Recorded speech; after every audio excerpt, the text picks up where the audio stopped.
All right, so I am not here today, so we are going to do lesson 3.1 through a video lesson. So we're going to do bell work. So what I'd like you to do is in your notes, I'd like you to copy down these 4 examples, work them over the next couple minutes.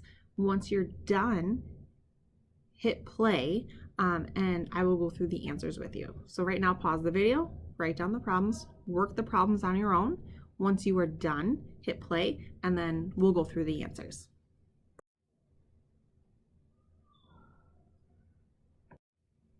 All right, so if you went through and solved all these, the first one, we'd simplify the top to get 10. Bottom is 2. Fraction is just division, so 10 divided by 2 gives us 5. That's what it simplifies down to. The one right below that, we have 6 minus 10. That's negative 4. And then on the bottom, we have 24 minus 48, which is negative 24. So we have a fraction they don't divide out, but we can reduce. We have 2 negatives, so it's going to become a positive fraction, and we can take a 4 out of the top and bottom to simplify to 1/6. And then just some more practice with solving. So for the top one, we have to distribute 5 in. Then we have to combine like terms. So negative 20 plus 3 gives us negative 17. They're on the same side, so we just add them up. And then solve a 2-step equation. Add 17 to the other side. We get 5x equals 65. Divide by 5, we get x is equal to 13. On the bottom, we have nothing to simplify. We just need to get the variables on the same side. So I subtract the smallest one over. That gives me 5x minus 2x, gives me 3x. 2-step equation. Add over 18. Which gives us 27 equals 3x. Divide by 3, we get x equals 3. So hopefully this is all review, all practice. We're starting to get the hang of all these things. Now we're going to move into our lesson for today. And our lesson is we're starting unit 3, which is writing linear equations. So equations of lines.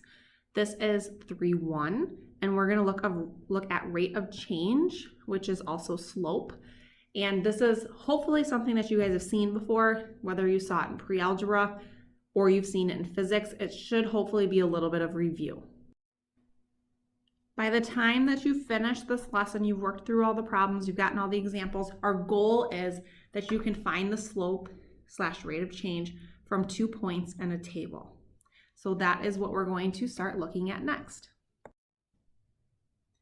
So slope is essentially the steepness of a line, of an angle. So if we're looking at roads have slope.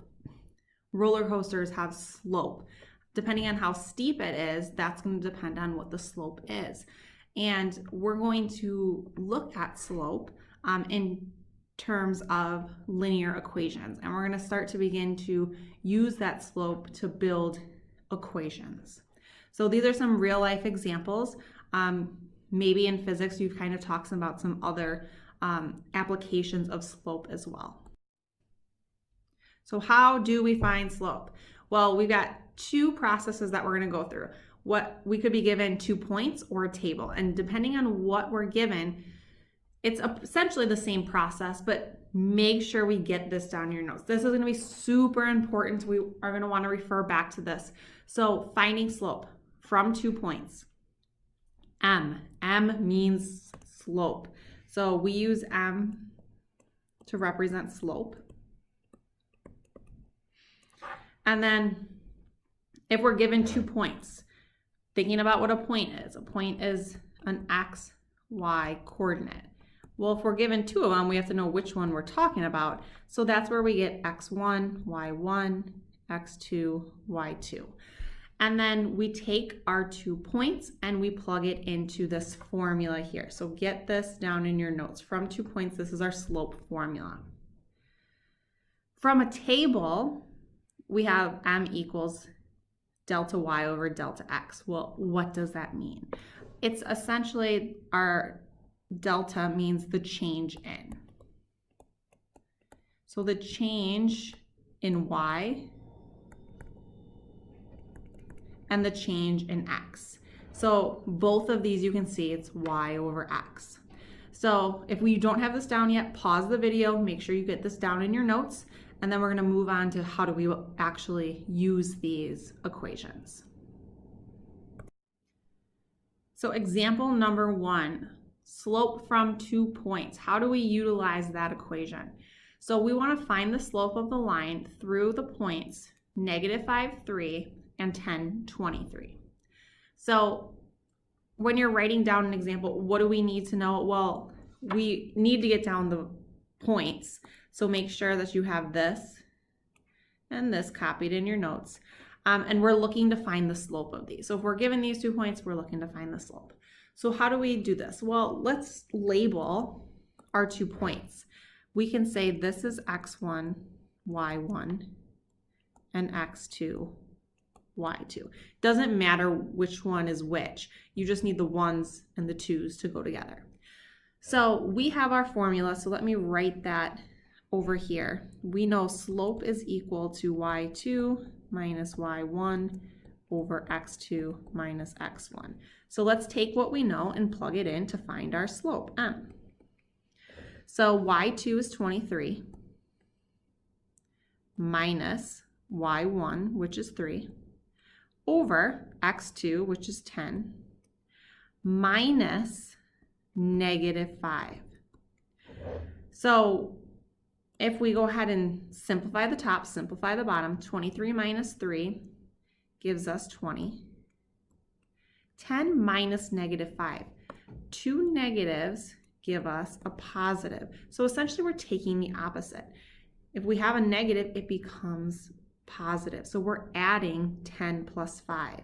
So that's going to give us 15. So our slope is 20 over 15. Well, that's correct, but we want to see if we can simplify it. Well, 20 divided by 15 doesn't work out nice. So let's see what we can take out from the top and the bottom. So we can take a 5 out of both of them. And when we do that, we get 20 divided by 5 is 4, 15 divided by 5 is 3. Nothing else simplifies out of this, so this would be our slope, 4 over 3. It is totally okay to have a fraction as a slope. It actually is going to work out nice in the next unit when we get to graphing. So 4/3 would be our answer here. So we saw an example from 2 points. Now we're looking at slope from a table. So here's the table. So pause the video, go ahead and copy this table down in your notes, and then hit play when you're ready to go through how to find slope from a table. All right, so you got this copy down now. So we said to find slope from a table, our slope equals the change in y over the change in x. Well, here's y and here's x. So we want to know, how does y change? How do we get from 7 to 10 and 10 to 13 and 13 to 16 and 16 to 19? What is that change that's occurring? So how do we get from 7 to 10? Well, we add 3. How do we get from 10 to 13? Add 3.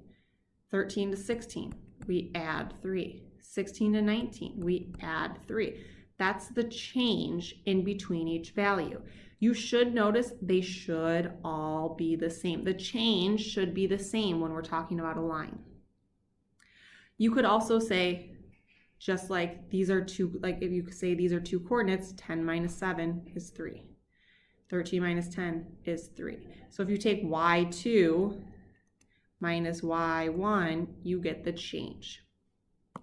Now we're going to look at the change in x. Well, how do we get from 3 to 4, and 4 to 5, and 5 to 6, and 6 to 7? Well, to get from 3 to 4, we add 1. 4 to 5, we add 1. 5 to 6, add 1. 6 to 7, add 1. So our change in x is 1, and our change in y is 3. So let's plug it into our slope equation. Our change in y over our change in x. 3 divided by 1 is just 3. So our slope from this table is 3.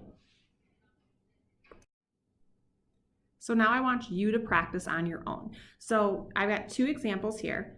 2 points, and a table. I want you to find the slope of both of these. So pause the video, copy down number 1, find the slope. Copy down number 2, find the slope. Once you've found the slope of each, hit play to check your answer. So hopefully you've worked through the problems. Check the answers. So 1 should have been 1/2 and 2 should have been -3.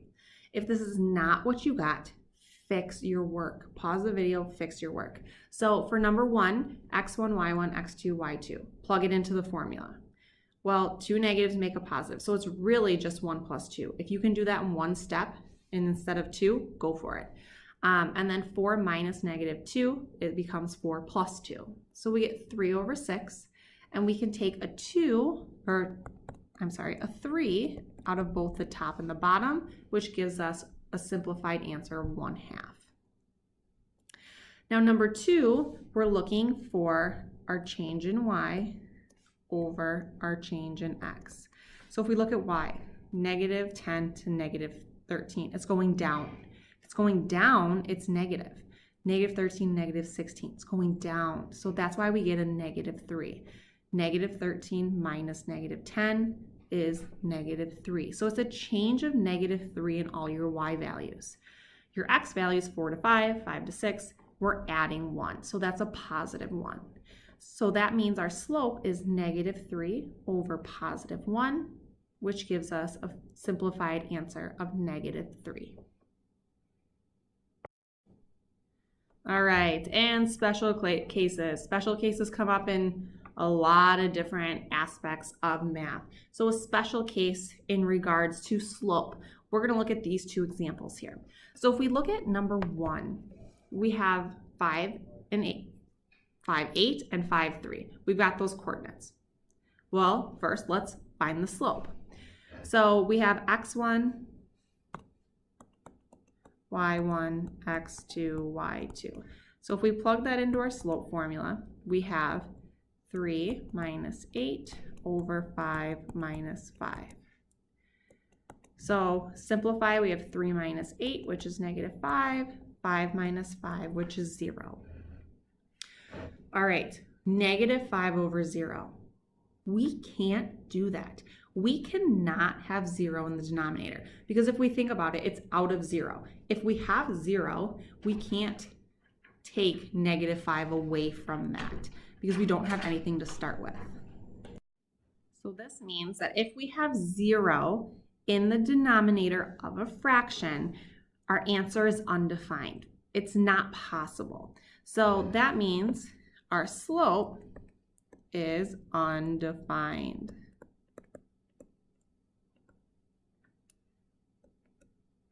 No 0 in denominator.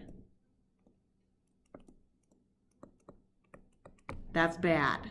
So if you have a 0 in the denominator, it's automatically undefined. It's not possible to divide out 0 from something. All right, so let's look at the second one and what's special about that. So we have x1, y1, x2, y2. So our slope of -4, 6, and 7, 6, we have 6 minus 6 over 7 minus -4, so plus 4, the opposite. So that's going to give us 0 over 11. 0 in the numerator is okay. So if we have 0 in the denominator, that's not okay. If we have 0 in the numerator, that is okay. So no, okay. Because if we have 11, it's okay to take 0 away from that. We have 11 to start with. If we have 0 to start with, we can't take anything away from that. So 0 divided by 11 is just a slope of 0. So if you would plug -5 divided by 0 in your calculator, it gives you an error. That's why it's undefined. If we put 0 divided by 11 in our calculator, it is 0. So that's okay. So these are our 2 special cases. Number 2 is really just 0, but 1 is our special case, knowing that we can't have 0 in the denominator. All right, so the last thing we're going to look at in regards to slope is looking at slope in context. So for number 1, we have the cost of sandwiches for 3 people is $21, and for 5 people it's $35. So we want to find the rate of change. What is the change from how much it is for 3 people versus how much it is for 5 people? And we want that in simplified terms. So we're going to find the rate of change for the situation and explain what that means in context. So basically put a label on it. So the first one we have essentially 2 points, and then the second one we have a table. So go ahead and pause it and get down number 1 and 2, so then you can follow along and copy down the work as we go through it. All right, now that you have this copied down, for number 1, the cost of sandwiches for 3 people is $21. So let's write that as a point. So that would be $3.21, and for 5 people it would be $5.35. So we have x1, y1, x2, y2. So let's find the slope or the rate of change between the 2 points. Well, we would have y2, 35, minus y1, 21, over x2, 5, minus y2, 3. Okay, simplify it just like we would any other problem. 35 minus 21 is going to give us 14. And then 5 minus 3 is going to give us 2. See if we can divide them. 14 divided by 2 works out super nicely. It's 7. So our rate of change is 7. Well, what does that mean? Well, if we think of this, it's y over x.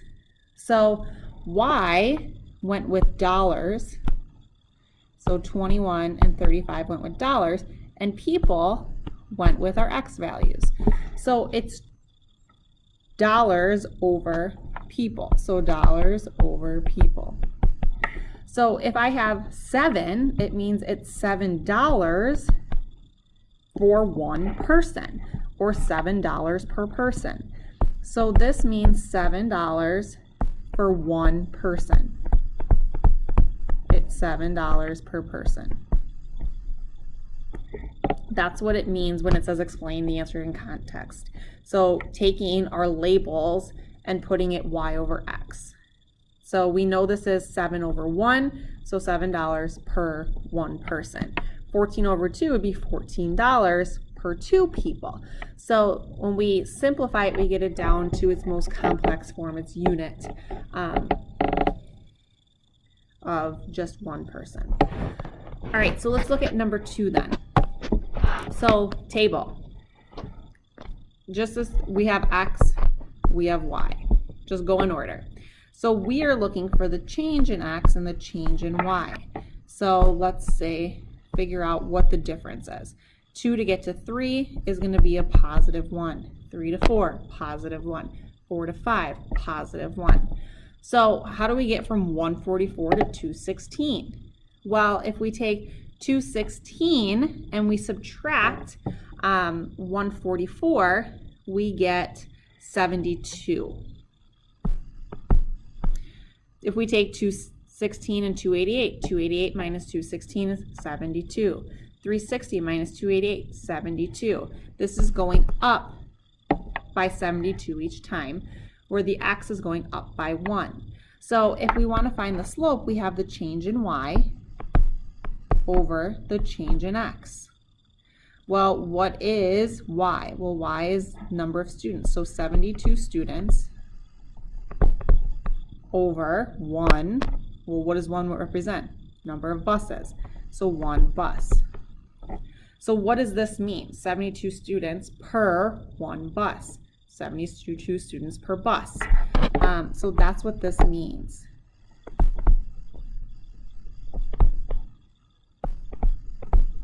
We put over bus or per bus. We're looking to get it down to its most basic form, so we know what one of each is. So for each bus, it's 72. If we have 2 buses, it's 72 times 2. 3 buses, 72 times 3. And we can figure out each point from there. We could figure out how many people would be on 6 buses or 10 buses based on knowing how many are on 1 bus. So this is looking at slope in context. All right, our last slide of practice. So what I'd like you to do is I'd like you to pause the video and complete each practice problem in your notes. Then hit play to check your answers. So we've got 4 sets of points that I want you to find the slope of each. And then when you're done, hit play, check your answers. All right, so hopefully you worked these 4 problems. Check your answers. Number 1, we have 4. 2, we have 19 over 37. 3 is undefined because we had 0 in the denominator, and we can't take away from 0 because there's nothing to begin with. And then 4 reduces to 1/3. If this is not what you got, go back and check your work. Where did you make a mistake? And fix it. Make sure you have the correct work in your notes so that when you have to refer back to it, you have the correct answer. So now that you've finished all of your notes, what I want you to do is complete the 3.1 Google Form exit ticket. It's on Haiku. It should be right underneath this video. So it should say Corsi 9:30 exit ticket.